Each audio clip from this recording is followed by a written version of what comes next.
Na pequena cidade onde eu nasci e me criei vivia uma senhora idosa, que sempre dizia ter muito medo de morrer de câncer. Quando ela era criança viu uma mulher que tinha câncer e aquilo a impressionou tanto que ela começou a procurar sintomas do câncer. Toda a dor que ela sentia já dizia que era um câncer. Eu mesmo a vi muitas vezes pôr a mão no peito e exclamar: "Estou certa de ter um câncer aqui. Posso senti-lo." Ela sempre colocava a mão sobre o seio esquerdo e dizia que ali estava o câncer. Durante mais de 20 anos ela se convencia disso. E o que você acha que aconteceu com ela? Algumas semanas essa senhora morreu com câncer no seio esquerdo. É possível impressionar o subconsciente com a autossugestão. A autossugestão é a sugestão que o indivíduo faz repetidamente a si próprio. Não devemos ter medo da autossugestão, enquanto estivermos certos de que o objetivo pelo qual lutamos nos trará felicidade. Mas existem pessoas que usam a autossugestão para empregar desvantagens para si, como no caso daquela senhora. É fato que algo repetido muitas vezes, seja verdadeiro ou falso, fará com que o homem aceite-o como verdade. Todo homem é o que é pelos pensamentos dominantes que moram em sua mente. Pensamentos misturados a qualquer dos sentimentos e motivos constituem força magnética, que atraem outros pensamentos similares ou com eles relacionados. O subconsciente não distingue os pensamentos construtivos dos destrutivos, trabalha com material que lhe fornecemos através dos pensamentos.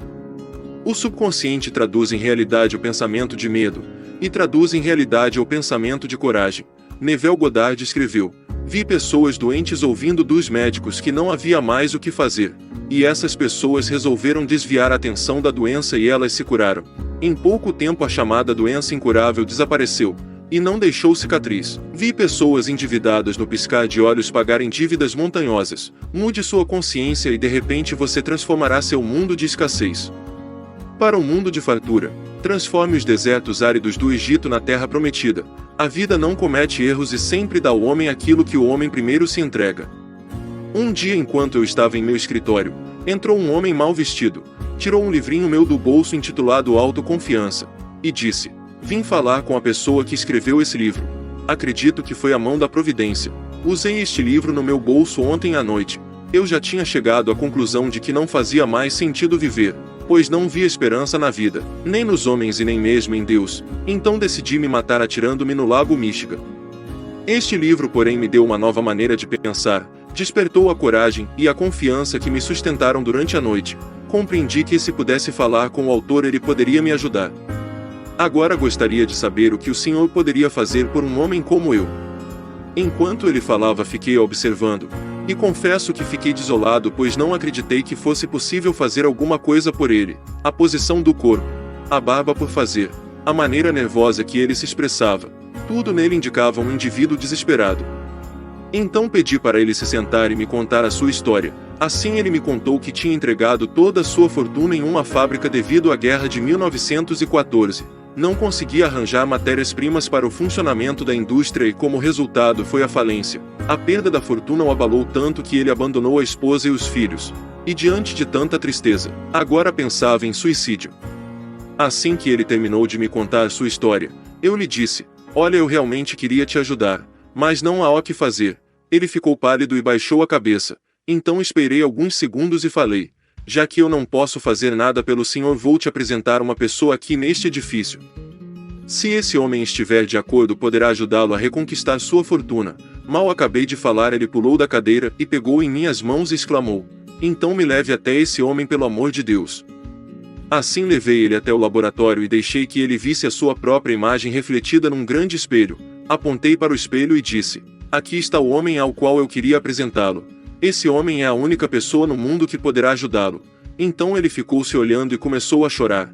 Eu sabia que a lição fora violenta.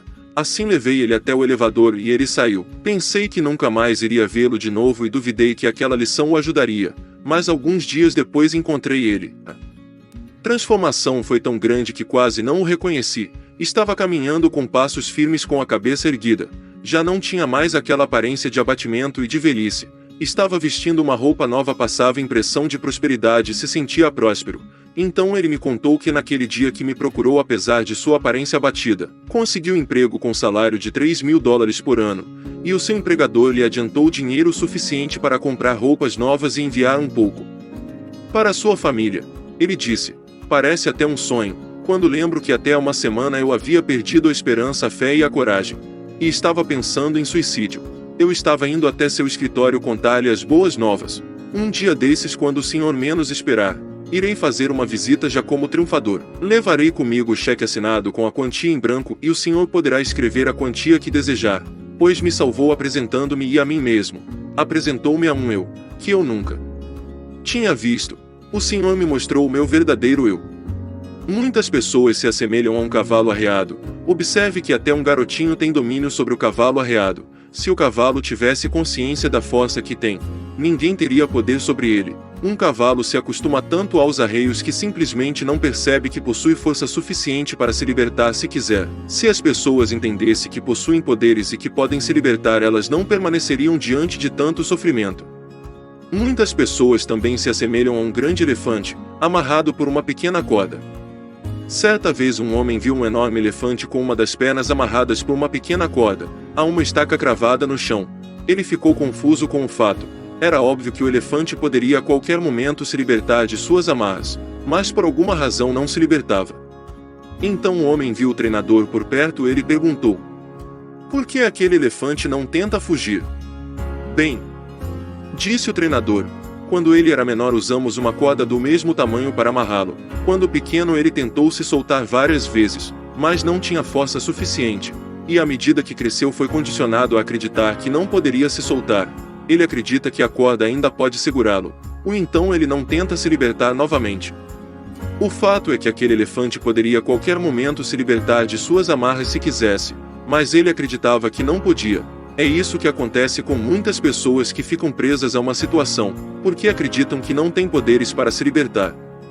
Elas tentaram se libertar várias vezes, mas falharam, e então desistiram e não tentaram mais.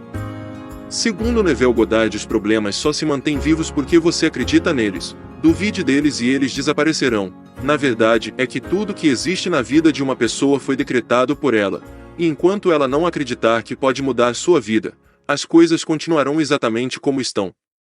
Uma velha senhora, ao assistir o culto, ouviu o pregador dizer: "Se você tiver a fé de um grão de mostarda, dirás àquela montanha: remova-te, e ela será removida, pois nada é impossível para quem crer."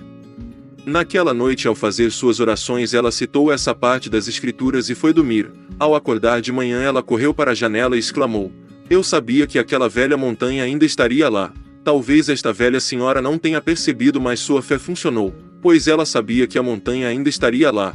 E assim é com um homem diante dos seus problemas. Ele sabe que os problemas ainda estarão lá. É impossível para uma pessoa que se considera pobre conseguir riquezas, pois tem consciência de ser pobre. É impossível para uma pessoa que se considera doente encontrar saúde, pois tem consciência de ser doente. Ficar reclamando da pobreza é um jogo de tolo. Ficar reclamando da doença também é um jogo de tolo, pois quanto mais uma pessoa reclama, mais atrai. A vida não se importa se você se considera rico ou pobre, forte ou fraco, ela irá eternamente recompensá-lo com aquilo que você afirma ser verdade. Para mais vídeos como esse, se inscreva no canal e ative as notificações.